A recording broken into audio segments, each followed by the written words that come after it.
मोनथाम गामिया दिनैसिम जुरिब जायाखै। जाय जायगायावहाय खाम्फानि बिफा आयंआ बेयाव जोनोम जानानै बेयावनो रुंसारि जालांबाय, बे जायगानि हाखौ बिथांमोना दिनै जुरिब खालामाखै। जोङो बे 16 तारिखनि गेजेराव, बिनि सिगां 16 तारिखनि सिगां जोङो रानिखाता, नर्थ रानिखाता, मा गामिमोनथाय, मोनथाम गामि, बे गामिनि रायजोफोरनो जोङो हाखौ सुनानै जोङो गथायना होनो नागिरदों। बेफोर जोंनि मोनफा मोनफा एसिभमेन्ट। बेखौ बुंबा लाजिनाय मोनगोन। आरो खाम्फाखौनो रायखांबावनोसै आं।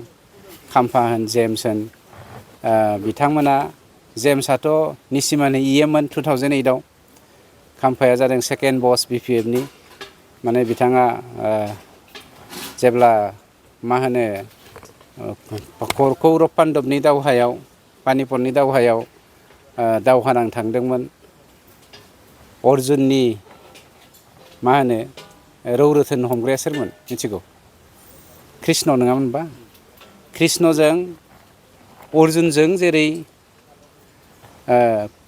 खालामनानै, प्रजेक्ट खालामनानै, इस्टिमेट खालामनानै, पलिसि खालामनानै, दावहानि गासैबो स्ट्रेटेजिखौ लानानै जेरै पानिपतनि दावहाखौ मावदोंमोन, खाम्फाजों हाग्रामाजोंनो अर्जुन आरो कृष्ण जानानै बर'लेण्डखौ दैदेनबोदोंमोन। आरो बिथांमोनानो जेरै कुरु बंस'खौ धंस' खालामदोंमोन,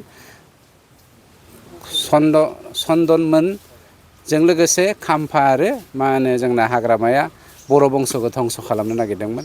गोबां जाहोन दं। आंनाव A to Z रेकर्ड दंजोबो। बुंनांगौ जायोबा जों बुंगोन। MP इलेक्सननि सिगां दा बुंथ'वा। दा मोनसे खोथाखौ आं बुंनो नागिरदों, खाम्फाया लाजिनांगौ। 17 बोसोराव मा मावदों होनबा जोंना फानिरामा लाजिनांगौ। 17 बोसोराव मा मावदों होनबा जेम्सआ लाजिनांगौ। मानोना 2008आव 2045 मायथाइयावनो रायजो जाबोनाय बर' गामि राङि जराखौ 2008आव बिसोरो फरेस्टआव हाखौ सोफिनबावदों, नेसनेल पार्कआव। जायनिफ्राय दा बर' गामिया दा होखारजाजोबसिगोन इलेकसन खालामनानै।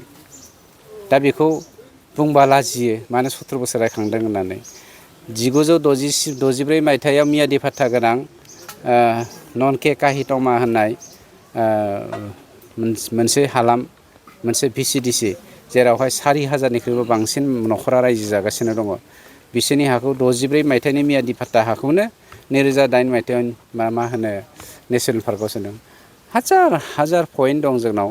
बिथांमोनखौ जों जुदि कुरु बंस'खौ डिस्ट्रय खालामग्रा होननानै बुङोब्ला, बर' बंस'खौ डिस्ट्रय खालामग्रायानो जादों BPF। जायनि जाहोनाव जों 17 बोसोरखौ रायखांनो गोनां जायो। जेरै कुरु बंस' होनोब्ला जोङो पानिपतनि दावहाखौ रायखांनो गोनां जायो।